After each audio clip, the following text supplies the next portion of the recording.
84 లక్షల జీవరాశుల్లో మలమూత్రములు దుర్గంధభూయిష్టములై మంగళకార్యమునకు పనికిరానివై ఉంటాయి. ఒక్క ఆవు అనబడేటటువంటి ప్రాణి యొక్క మలమూత్రములు మాత్రం సుగంధభరితములై మంగళకార్యములకు వాడబడతాయి.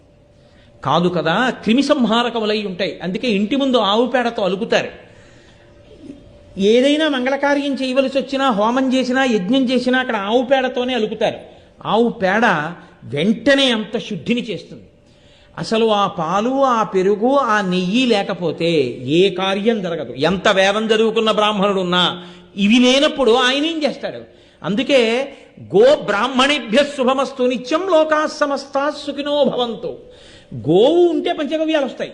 పంచగవ్యాలతో మీకు హోమం చేయించగలిగిన వేదం చదువుకున్న బ్రాహ్మణుడు ఉంటే లోకమనకంతటికి శాంతి ఉంటుంది. అందుకని ముందు గోబ్రాహ్మణులకు శుభము కలుగుగాక అంది శాంతి మంత్రం.